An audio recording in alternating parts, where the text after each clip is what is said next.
Hola oyentes de Radio Sefarad y bienvenidos a una nueva entrega de la geografía del Yiddish de la mano de Barda Fishbein para seguir recorriendo las calles de Varsovia, la Varsovia judía, Varsha. ¿Qué tal, Barda? Hola Jorge, hola a los oyentes de Radio Sefarat. Y si volvemos, Jorge, en nuestra segunda visita a Varsovia, a Varshe, cuando estallaron las guerras de la invasión napoleónicas, que ya habíamos mencionado, aunque de pasada, en la primera visita. En esos hechos históricos, los judíos actuaron como abastecedores de las tropas del gran ejército napoleónico, al igual que habían hecho anteriormente con el ejército ruso durante la primera partición de Polonia. En esa época se sentaron las bases para lo que luego serían las grandes empresas bancarias y financieras judías de Varshe. En ese periodo también aumentó notablemente el número de judíos residentes en la ciudad y al igual que una parte de la Keilah, como hemos dicho, generalmente los judíos de mejor situación económica apoyaban a los franceses, otra parte se decantaba por el nacionalismo polaco, enfrentándose a los invasores, incluso cuando estos procedieron del imperio austríaco al ya declarado oficialmente Ducado de Varsovia. Un dato del censo celebrado en el año 1792 informó que el total de habitantes de Varsovia era de 81.300, de entre los cuales 6.750 se declararon judíos, lo que representaba un 8,3%. Sin embargo, algunas fuentes sostienen que esta información no es rigurosa, sino que había muchos más. El número y el porcentaje de la minoría judía fue aumentando paulatinamente.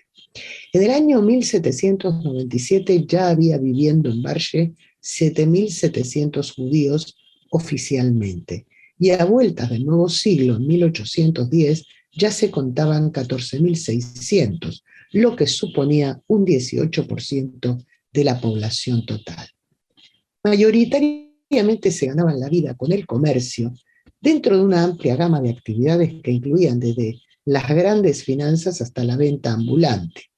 Del resto, la mayoría eran gentes de oficio, sobre todo de la rama textil, peleteros, sombrereros y sastres.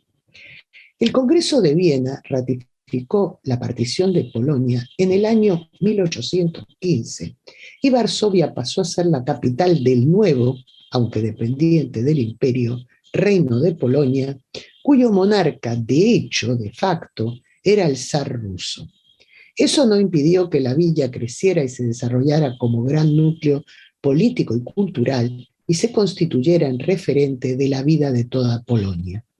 También creció la población que la habitaba, entre otros los judíos, que de ser 15.600 según el censo del año 1816, casi un 20% del total de vecinos, crecieron y sumaron 72.800 en 1864, cuando ya eran un 32,7% de la población. Pese a su importancia numérica y porcentual, obviamente, entre la población de la villa, aún no tenían ciudadanía. La promesa realizada por las nuevas autoridades austríacas en 1808 no se cumplía y siguieron teniendo restricciones de vivienda, ya que les estaba prohibido residir en algunas calles del centro de Varshe. Aquellos impuestos para ingresar en la ciudad de los judíos que venían por negocios o visitas temporales que rigieron durante mucho tiempo y habían sido eliminados en el año 1811, volvieron a tener vigencia en 1825. Por otra parte, la Keilah se fue diversificando. Una mayoría eran seguidores del hasidismo, y aunque al inicio del siglo XIX los dirigentes se oponían a esta tendencia, es decir, eran de los llamados Misnagdim, que significa exactamente opositores al hasidismo, se entiende, a mediados del siglo, más o menos a finales de la década de 1840, los hasidim predominaban en el consejo que dirigía la comunidad y los misnagdim, como por ejemplo el rabino mayor Dov Berush Meisels, trataban de mantener la paz con sus oponentes. A la vez que estos dos grupos, cuya coexistencia era habitual en las diversas comunidades de Europa del Este, iba naciendo también un pequeño núcleo, tal como era la tendencia aperturista general, de seguidores de la Escalá, de la Ilustración, que inicialmente fueron muy pocos. No obstante, comenzaron a reunirse para rezar por su cuenta en un centro al que llamaban progresista, desde que un masquil, un seguidor de la Ilustración procedente de Berlín, se instalara en Varshe y fundara dicho centro en el año 1802. El círculo no era igual que las sinagogas reformistas que ya funcionaban en Alemania, sino que seguía los usos rituales de la ortodoxia, pero con modificaciones tendentes a modernizar el culto, incluyendo la drashá o comentario bíblico del oficiante, que en lugar de ofrecerse como era costumbre en hebreo o en yiddish, había pasado a hacerse en alemán en un principio y en la siguiente década, alrededor de 1850, reemplazado por el polaco. Los judíos ortodoxos tenían sentimientos de desprecio hacia este espacio de reunión y oración al que se referían como Die Deutsche Schule, que traducido del yiddish significa la sinagoga alemana. Por su parte, los judíos, que se llamaban a sí mismos progresistas, continuaron con la labor en pro de sus objetivos hasta culminar en la fundación, en el año 1826, del Seminario Rabínico de Varsovia, nombrando como director a Antoni Eisenbaum, un decidido seguidor de la Ilustración judía. La idea era que en ese seminario se formaran rabinos y maestros que, aunque aprendían hebreo bíblico y moderno y conocían bien la halajá, la tradición, eran también más abiertos a la comprensión e integración en el mundo laico y podrían servir a los intereses de la Keilah como líderes de la misma, tratando de igual a igual a los gentiles de Varshe y en general de Polonia. Junto a este establecimiento pedagógico se fundó una segunda sinagoga progresista en el año 1852, que seguía los pasos de la anteriormente mencionada, es decir, que igualmente seguía los usos ortodoxos en general, con incorporación de elementos modernizadores en el culto. La diferencia entre ambas sinagogas era que la segunda era de un carácter más polaco y que desde un inicio utilizó esta lengua. A la sombra de las nuevas ideas de los partidarios de la Escalá, de la Ilustración, las familias adineradas dedicadas a la banca y a la bolsa de valores se fueron aculturizando e integrándose más y más en la alta sociedad polaca. Eran un círculo cerrado, a menudo con uniones matrimoniales entre sí, entre las familias que componían esta clase social, vivían en zonas elegantes de Varsovia y no en los habituales barrios que habitaba la mayoría de los judíos. Sin embargo, en su mayor parte continuaron siendo judíos ortodoxos y activos partidarios de las causas judías, aunque es en este grupo donde más conversiones se produjeron.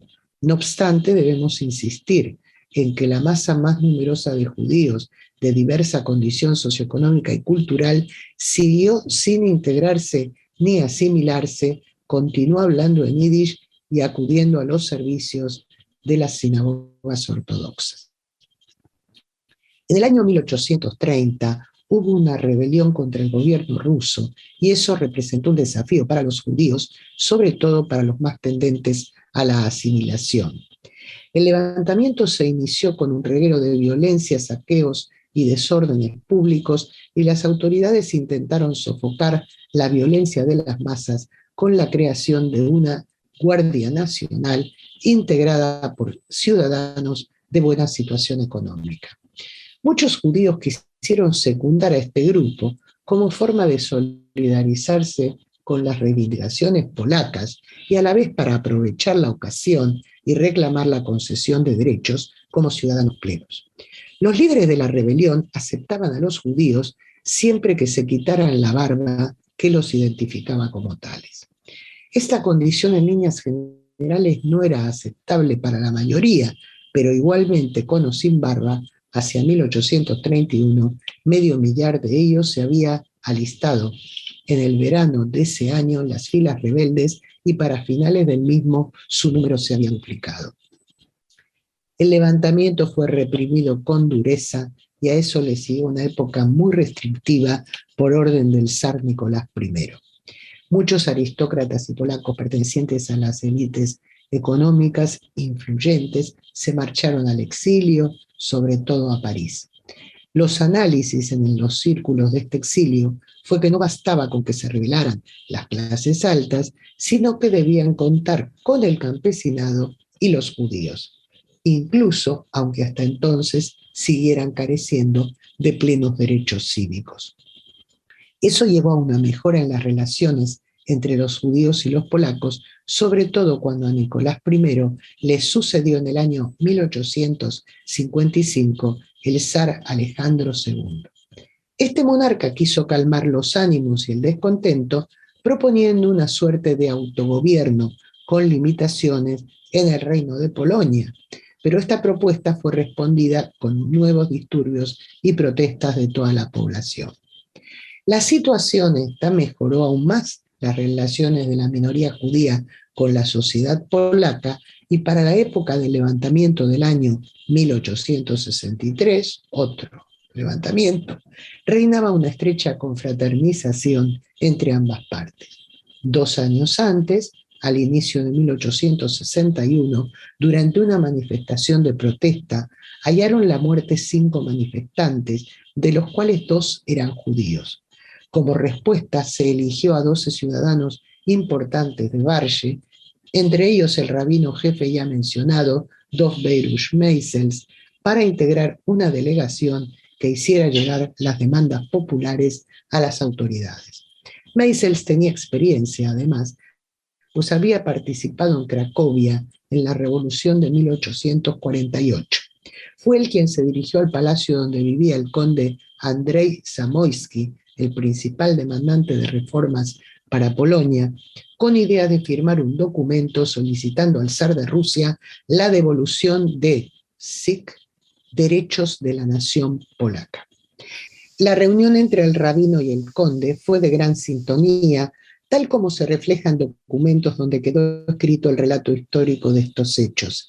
El conde Zamoyski se refirió a los judíos con los términos creyentes del Antiguo Testamento, que era el uso polaco en el siglo XIX para mencionar a la minoría judía, que consideramos, abro comillas, nuestros compatriotas y hermanos, hijos de una misma tierra, cierra comillas.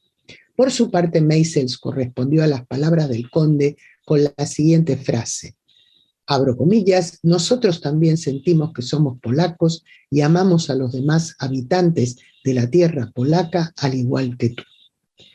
El funeral, que se celebró por las 5 víctimas caídas en la manifestación que mencionamos, contó con la presencia del rabino Meisels como del también rabino Marcus Jastrov, que oficiaba en la sinagoga de la calle Danilo-Vyshkovska. Fue multitudinario y acabó en una nueva enorme manifestación. Meisels continuó muy activo con las reivindicaciones, convocando a la judeidad de toda Polonia y aunque recordando persecuciones anteriores que habían sufrido en tierras polacas en el pasado, manifestó firmemente que ahora habían dejado claro su deseo de otorgar a los judíos los mismos derechos que a todos los ciudadanos. Y por esa razón, los judíos tenían la obligación de apoyar el movimiento nacional polaco. Y bien, vamos ahora con un personaje destacado nacido en la ciudad. En 1881, aunque otros investigadores opinan que en 1882, nacía en Varshe el pintor Mauricy Minkowski, conocido por sus retratos de la vida cotidiana de los shtetls, de las aldeas judías de Polonia. La suya era una familia adinerada, pero por desgracia, Mauricy sufrió una enfermedad grave en su infancia, a resultas de la cual quedó sordomudo. Por esa razón, su familia lo escolarizó a partir de los 7 años en una escuela especial, el Instituto para Sordos, donde destacó en la asignatura de dibujo. De ese modo, la familia decidió que estudiara dibujo con un profesor particular. Desde 1901 se incorporó a la Academia de Bellas Artes de Cracovia, donde tuvo eximios profesores en la materia, y en 1905 obtuvo su título junto a la medalla de oro del establecimiento de enseñanza de referencia. Al conocer los pogromos que se estaban produciendo en Odessa, se dirigió a esa ciudad para pintar esos hechos y que sirvieran como documentos gráficos de lo que ocurría. Viajó también para perfeccionar su técnica a Alemania y a Austria.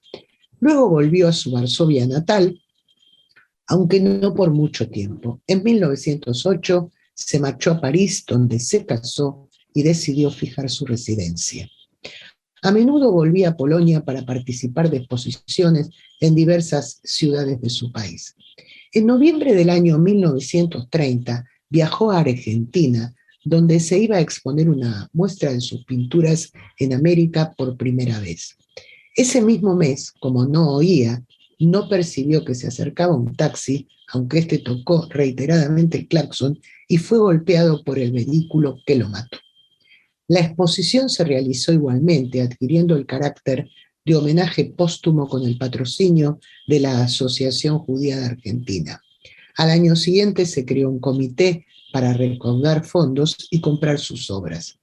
En el año 1942, la gran mayoría de ellas se subastaron y en gran parte las compró la rama argentina de la Fundación Ivo y se guardaron en la sede de la Asociación Mutual Israelita Argentina, la AMIA por sus siglas.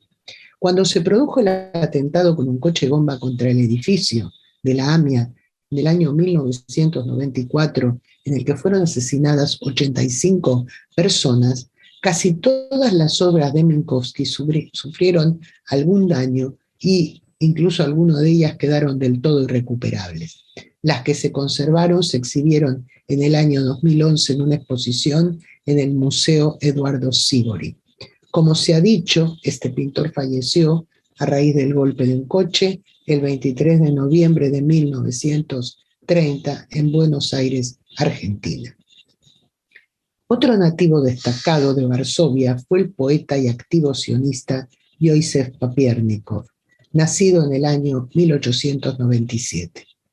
En 1924 emigró a Palestina bajo mandato británico, donde fue empleado de la construcción, sobre todo de obra pública, tendiendo carreteras y otras infraestructuras. Su ideología en relación a un Estado judío siempre se decantó por el sionismo obrero y fue un gran defensor en Palestina de la lengua yiddish y su creación literaria. Su poesía refleja este pensamiento y muchas de sus composiciones fueron musicalizadas y se hicieron tan populares que a menudo la gente las consideraba y las considera parte del acervo folclórico. Y bien, Jorge, hasta aquí nuestra segunda visita a Varsovia, a la Varshe judía. Pues seguiremos recorriendo la geografía del Yiddish en una próxima entrega. Hasta entonces, muchas gracias, Varda. Gracias a ti, Jorge, y gracias por su atención a los oyentes de Radio Sefarad.